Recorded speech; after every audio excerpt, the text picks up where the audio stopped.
Delhi police में नौकरी की, वहाँ का अनुभव यहाँ पर राजनीति में कितना काम आने वाला है।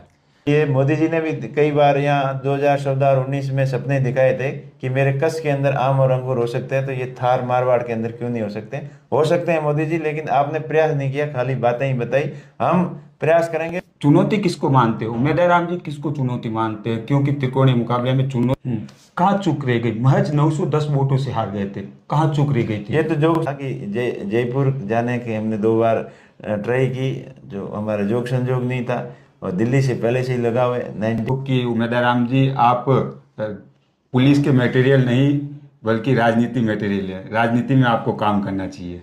पंचकोणीय मुकाबला था, जीत गए, उनको जीत की बधाई। लेकिन मैं तो यही कहूँगा, शिव की जनता ने आपको सेवा का मौका दिया है। आपने रामचरितमानस की कसम खा के बोला था 5 साल आपके बीच में रहूंगा और गांव गांव डांड डांड तक पैदल यात्रा करूंगा, प्रत्येक आदमी का फोन उठाऊंगा।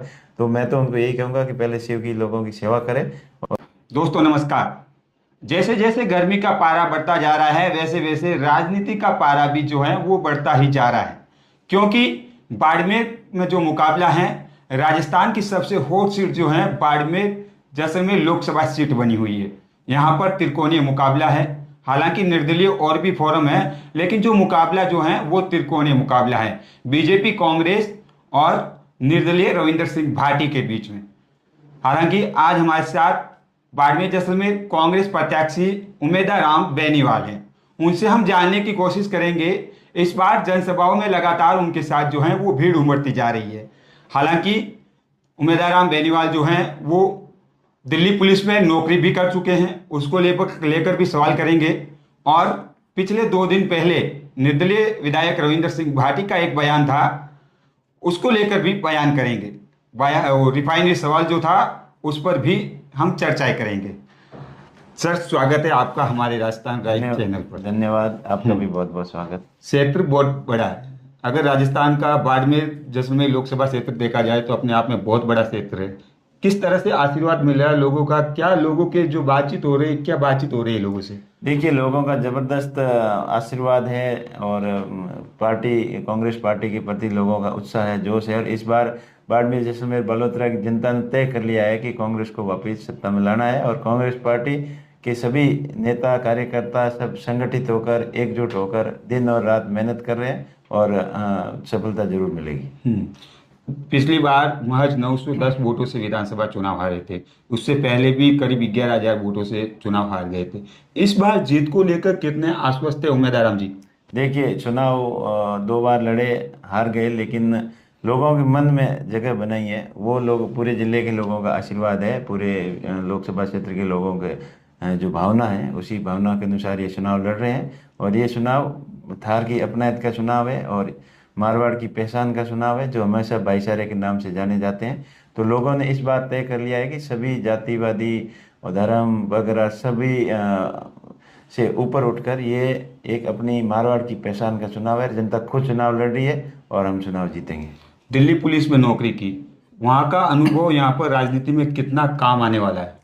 देखिए, मैंने दिल्ली पुलिस की नौकरी की। उससे पहले जब पढ़ाई करते थे तो पढ़ाई के साथ साथ में मजदूरी करके मैंने पढ़ाई की है, और 12वीं क्लास पास करके मैं दिल्ली पुलिस में गया, और दिल्ली पुलिस में रहते हुए मैंने ग्रेजुएशन किया। तो मुझे सब पता है कि एक पुलिस के जवान की क्या परेशानी हो सकती है, एक फौजी की क्या परेशानी हो सकती है, एक मजदूर की क्या परेशानी हो सकती है, एक बिजनेसमैन की क्या परेशानी हो सकती है। सभी का अनुभव है, उनका समाधान कैसे किया जाता है, उन सबका पूरा अनुभव है। तो और मेरे अनुभवों का फ़ायदा बाड़मेर जैसलमेर की जनता को ज़रूर होगा। और इस बार जो जनता ने भरोसा करके, पार्टी ने भरोसा करके मुझे उम्मीदवार बनाया है, मैं उनके विश्वास के ऊपर खरा उतरने का 100% प्रयास करूँगा। अच्छा उमेदवार राम जी, आप ही के विधानसभा के विधायक हरिजी चौधरी ने कुछ दिन पहले एक प्रेस वार्ता की थी। उसमें निर्दलीय प्रत्याशी रविंद्र सिंह, निर्दलीय प्रत्याशी और बीजेपी को ए और बी टीम बताया। कैसे है वो ए और बी टीम? वो तो दिख रहा है ना आपको सामने, जो बीजेपी के 2 धड़े हो रखे हैं। जो एक कह रहे बीजेपी ने हमारा हक नहीं दिया, हम असली बीजेपी हम हैं, दूसरे बोल रहे हैं कि हम बीजेपी हैं। वो तो उनका अंदरूनी मामला है, उन झमेलों में मैं नहीं पड़ता। मैं तो मेरा ध्यान रखता हूँ, अपनी कांग्रेस पार्टी का ध्यान रखता हूँ, और जो इंडिया गठबंधन है वो हम आरएलपी का गठबंधन हो गया है। पिछली बार बीजेपी के साथ हो गया, 25 सीटें बीजेपी ने जीती। इस बार आरएलपी के साथ में कांग्रेस के साथ गठबंधन हो जाए तो कांग्रेस बाकी सभी सीटों पे है, और नागौर पे आरएलपी के हनुमान जी मजबूती से लड़ रहे हैं, वहाँ कॉमरेडों के साथ में है, एक और सीट है उनके साथ में है। तो बाकी सभी सीटों पे कांग्रेस मजबूती से चुनाव लड़ रही है, और हम सब संगठित होकर और चुनाव लड़ रहे हैं और जीतेंगे। मुकाबला त्रिकोणीय है, फाइट किसके बीच में होनी है? क्योंकि रविंद्र सिंह भाटी के साथ में अगर देखा जाए तो लगातार जो है हजारों की संख्या में भीड़ उमड़ रही है।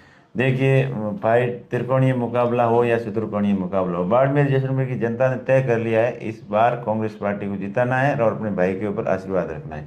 रविंद्र सिंह भाटी का 2 दिन पहले ही एक बयान है, रिफाइनरी में दलाली करने वालों की खैर नहीं है, एक एक पाई सूद का हिसाब लूंगा, एक एक पाई का हिसाब लूंगा।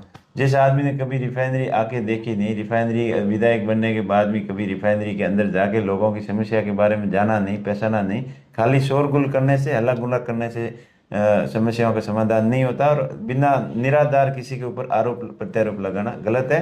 मैं अपने भाई को यही कहना चाहूँगा कि अब समय और परिस्थितियाँ जैसी है उनके अनुसार आप चलें, और बिना मतलब भाईचारा खराब न करें, और ऐसे भड़काऊ भाषा या दुरुपयोग ऐसी भाषा का प्रयोग न करें जिससे कि किसी की आत्मा को ठेस पहुँचे, किसी जाति या धर्म की भावनाओं को ठेस पहुँचे। ये भाईचारा है। अपना क्षेत्र थार जो हमेशा भाईचारे के नाम से जाना चाहता है, ये अपना आपसी संबंध और भाईचारा कायम रहना चाहिए। चुनाव हमेशा मुद्दों पे लड़ें, सिद्धांतों पे लड़ें, और अपनी बात लोगों को बेबाक से लोगों के सामने रखें।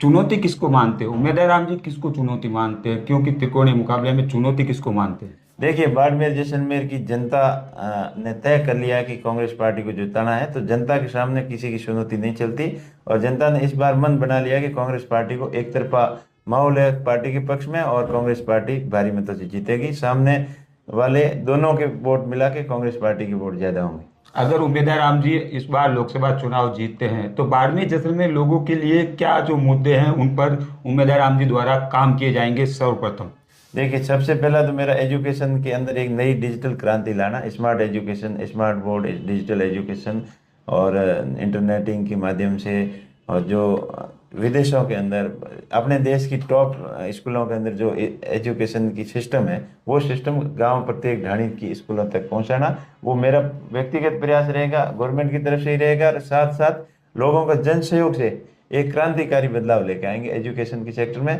इसके साथ साथ स्थानीय लोगों को, युवाओं को, बेरोजगारों को बड़ी कंपनियों के अंदर भागीदारी मिले।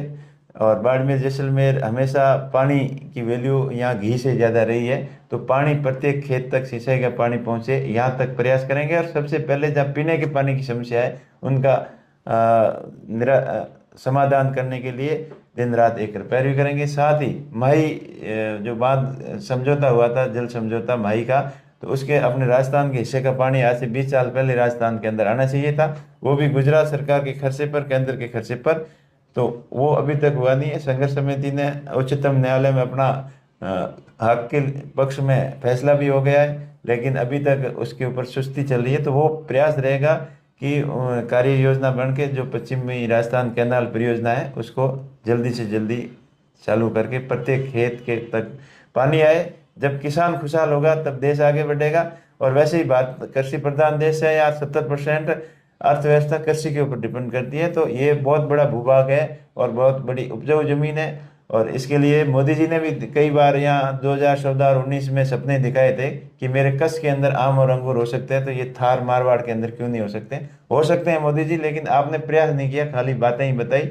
हम प्रयास करेंगे, कांग्रेस पार्टी अगर सत्ता में आती है तो इन पानी के मुद्दे पर परमानेंट स्थायी हल किया जाएगा। जैसे इंदिरा गांधी कैनाल परियोजना और नर्मदा नहर कांग्रेस के शासन में ही आई है, बड़ी परियोजना थी, उन्हीं को आपस में मिलाया जाएगा। और इस माही बांध से नई नहर पश्चिमी राजस्थान कैनाल योजना यहाँ लाके जालोर, सिरोही, जोधपुर, बाड़मेर के हिस्से हैं और इनके खेतों तक किसानों को पानी पहुँचे, ये हमारी प्राथमिकता रहेगी। उम्मीदवार राम बेनीवाल के साथ जनसभाओं में रात को 1 बजे तक हजारों की संख्या में भीड़ उमड़ रही है, हम देख रहे हैं सोशल मीडिया पर भी। उम्मीदवार राम जी मानते हैं कहीं न कहीं अपने मारवाड़ी में कहावत है कि विधायक बनने लेणियों को नहीं, हमें दिल्ली जाने की तैयारी है, तो दिल्ली जाने वास्ते बढ़िया लेणियों है, लोगाई भीड़ जो है वो काफ़ी बिल्कुल रिजल्ट हमारा पॉजिटिव नहीं रहा, लेकिन लोगों का हमने मन जीता है। और बाड़मेर बाईतू का रिजल्ट 900 वोटों से हारने के बाद में प्रत्येक जिले भर से लोगों का फोन आया कि उमेश जी हमारा वोट नहीं लगा, नहीं तो हम आपको जिता देते। हो सकता है उन लोगों की भावना थी, और जो अब पूरे जिले के लोगों का वोट लगेगा, सभी सपोर्ट करेंगे और अपने भाई के ऊपर आशीर्वाद रखेंगे। मैं उनकी भावनाओं के ऊपर खरा उतरूंगा। प्रत्येक जो मुद्दे अपने बाड़मेर जैसलमेर बालोतरा की जनता के हित के हो, उनको मजबूती से देश की सबसे बड़ी पंचायत में पैरवी करूंगा और अपने राजस्थान के मारवाड़ थार को एक नई पहचान दिलाऊंगा। कहाँ चूक रह गई? महज 910 वोटों से हार गए थे, कहाँ चूक रह गई थी? ये तो जोग संजोग था, लोगों की ये भावना थी कि हमारे वोट हमको भी वोट देने हैं, वहाँ भाई तुम्हें दे नहीं सकते थे। वो हो सकता है वो भावना रह गई हो। बाकी हमने प्रयास तो किए थे, लेकिन कहीं न कहीं कमियां रह गई, जिसकी वजह से नहीं हुआ। और ये जोग संजोग था कि जयपुर जाने के हमने 2 बार ट्राई की, जो हमारा जोग संजोग नहीं था। और दिल्ली से पहले से ही लगा हुआ है, 95 से लेकर 2006 तक दिल्ली पुलिस की नौकरी की हो। उसके बाद में मेरा काम धंधा भी है, दिल्ली की कंपनियों के साथ अटैचमेंट रहा है, और दिल्ली हमेशा घर जैसा लगता है। और बाड़मेर जैसलमेर बड़ोदरा के लोगों की भावना थी कि उमेश जी को दिल्ली भेजना है, और इस बार जरूर भेजेंगे। ये डायलॉग भी शायद याद है आपको कि उमेदराम जी, आप पुलिस के मटेरियल नहीं बल्कि राजनीति मटेरियल है, राजनीति में आपको काम करना चाहिए। देखिए चलता है, अब वो भी हमारे ऐसे मित्र हैं, ऐसे मित्र अभी सब अपनी अपनी ट्राई करते हैं। मैं तो वो उन्होंने चुनाव लड़ा और पंचकोणीय मुकाबला था, जीत गए, उनको जीत की बधाई। लेकिन मैं तो यही कहूँगा, शिव की जनता ने आपको सेवा का मौका दिया है। आपने रामचरितमानस की कसम खा के बोला था 5 साल आपके बीच में रहूंगा और गांव गांव ढांड ढांड तक पहले यात्रा करूंगा, प्रत्येक आदमी का फोन उठाऊंगा। तो मैं तो उनको यही कहूँगा कि पहले शिव की लोगों की सेवा करें, और उसके अभी तो युवा हो, टाइम है बहुत, आगे बहुत पड़ा है। और प्लीज़ प्लीज़ प्लीज़ वातावरण शांत रखें, इसके अंदर अपना भाईचारा खराब नहीं हो, वो बिल्कुल आप ध्यान रखें। बाकी सबका हक है, अधिकार है चुनाव लड़ना, लोकतंत्र के अंदर कोई भी चुनाव लड़ सकता है। उमेदराम जी का यही इशारा है कि 5 साल तक अगर आप विधायक बन गए हो तो आपको धैर्य रखना चाहिए, 5 साल लोगों के बीच में रहना चाहिए। दिल्ली तो आप बाद में भी जा सकते थे, जिस तरह से विधानसभा चुनाव जीते उस तरह से बाद में भी आप चुनाव जीत लेते। है अपने हक से कोई कर रहा है तो करनी चाहिए, सिद्धांतों के ऊपर करनी चाहिए। मेरा तो इतना ही कहना है कि माहौल शांत रखें। उमेदराम जी ने पिछली बार जब आरएलपी में थे तो सबसे ज्यादा उमेदराम जी की टीम ने कोई मुद्दा उठाया था तो वो बजरी का उठाया था, उसका कहीं ना कहीं फायदा मिल रहा है अब? देखिए मैंने तो पिछले 5-6 साल हैं हमेशा संघर्ष के साथ ही रहे हैं। चाहे बजरी का मामला हो, चाहे टिड्डी वाला मामला हो, किसान परेशानी में थे, टिड्डी के बारे में सबसे पहले मैं गया। चाहे कोरोना के टाइम हो, लोगों की सेवा के लिए जब हमारी सीबीसी मशीन की वो ऑक्सीजन किट की, मास्क की परेशानियां थी, तो जितना मेरे से हुआ सब सहयोग किया। और सबसे ज़्यादा उस समय डर था कि लोग घर से बाहर नहीं निकल रहे थे।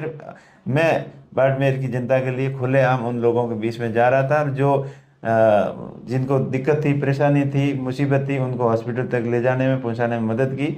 और मैंने हमेशा भगवान पे भरोसा किया कि अगर अपन सही है तो अपने कुछ नहीं होगा, लोगों की सेवा करनी चाहिए। इसके साथ साथ किसानों के लिए चाहे फसल बीमा क्लेम के लिए कई बार आंदोलन करना पड़ा हो, कि बेमौसमी बारिश की पाले की वजह से किसानों की फसल खराब हुई हो, तब भी मुआवजा दिलाने की बात की है, तो आपके भाई ने की है। इसी के साथ साथ शोषित, दलित, पीड़ित कोई भी अगर परेशानी था, किसी भाई के साथ अन्याय हुआ, तो आगे की पंक्ति में संघर्ष का साथी बना और उनके दुख सुख में सहभागी बना। और आगे भी बाड़मेर जैसलमेर बालोतरा की 36 कौम की जनता को साथ में लेकर चलूंगा, और किसी भी भाई के साथ कभी भी अन्याय होगा, मेरी जरूरत होगी, वहाँ आगे की पंक्ति में हाजिर मिलूंगा। क्षेत्र बहुत बड़ा है, क्या अपील रहेगी क्षेत्रवासियों के लिए? क्योंकि उमेदराम जी हर जगह एक एक व्यक्ति से तो मिल नहीं सकते, टाइम बिल्कुल कम बचा है, महज करीब 10 दिन ही बचे हैं।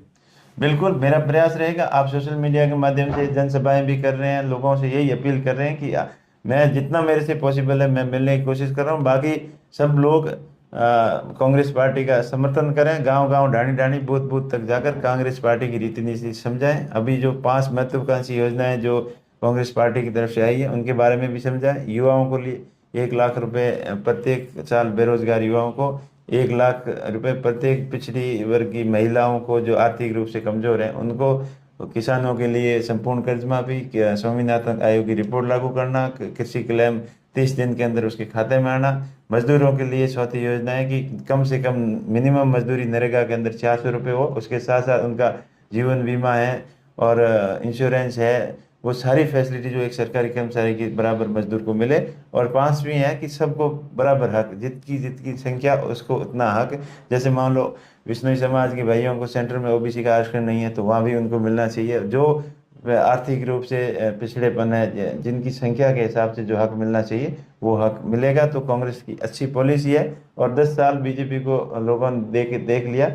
और इस बार हमें आशा ही नहीं बल्कि पूर्ण विश्वास है कि बाड़मेर जैसलमेर ही नहीं पूरे राजस्थान सहित भारत के अंदर वापस कांग्रेस की धमाकेदार एंट्री होने की पूरी संभावना है। बीजेपी का कहना है 400 बार, इस बार 400 पार। ये देखो इतना उनको कॉन्फिडेंस नहीं है इसीलिए 400 बार की बात कर रहे हैं, लेकिन मुझे नहीं लग रहा कि 200-250 के आसपास ये रह जाएंगे। और जिस प्रकार से बीजेपी के नेता बयान देते हैं कि हम कानून को ही चेंज कर देंगे, संविधान को चेंज कर देंगे, और उसके ऊपर मोदी जी को सफाई देनी पड़ रही है, इसका मतलब साफ है कि वो बिल्कुल बौखलाए हुए हैं और खुद क्या बोल रहे हैं उनको उस चीज़ का भी ध्यान नहीं है। मोदी जी आए थे बाड़मेर में, सभा करके गए थे, लेकिन लोगों का इतना रिस्पांस नहीं था। वो पहले भी आए थे, मेरे भाई तो के अंदर सभा करके गए थे। मोदी जी का बीजेपी का कैंडिडेट 25,000 वोटों से पीछे रहा। जैसा रिस्पांस उस सभा में था वैसा का वैसा इसमें भी था। यहाँ ही लोगों ने बोला कि हम तो अपने भाई को वोट देंगे और यहाँ देखने के लिए आए हैं कि मोदी जी क्या बोल रहे हैं। कैलाश चौधरी का कहना है इस बार हम बाड़मेर काफी अच्छे मार्जिन से जीत रहे हैं। देखिए कैलाश चौधरी को तो लोगों ने नकार दिया है बिल्कुल। उनकी जो 5 साल जो दिए थे और आशा और उम्मीद के साथ इनको भारी मतों से यहाँ से जिता के भेजा था, उन्होंने दिल्ली में जाके ऐश मौज की, लोगों से आके कभी मिले नहीं। और किसानों का कृषि क्लेम बीमा कंपनियां खा गई, इससे बढ़िया शर्म की बात क्या हो सकती है। उन्होंने जरूर भाषण जरूर दिए लंबे चौड़े, लेकिन किसानों को धरातल पे कुछ काम नहीं किया। इसलिए खुद ही बोल रहे हैं कि मेरे से जो गलतियां हुई है उसकी सजा मुझे मत, मोदी जी को मत देना। और मोदी जी हो चाहे कुछ भी हो, लोगों ने आपको काम करने के लिए भेजा, आप काम नहीं करोगे तो लोग बार बार आपको क्यों चुनेंगे। तो ये थे हमारे साथ बाड़मेर जैसलमेर कांग्रेस प्रत्याशी उमेदवार राम बेनीवाल, जिनका स्पष्ट कहना है कि इस बार हमारे साथ बाड़मेर जैसलमेर लोकसभा क्षेत्र से लोगों का आशीर्वाद है और यहाँ से हम काफी अच्छे मार्जिन से जो हैं वो जीत रहे हैं। राजस्थान राइज से मैं आपका साथी उमेश बेरानी, बहुत बहुत शुक्रिया, धन्यवाद। शुक्रिया भाई साहब, शुक्रिया, धन्यवाद।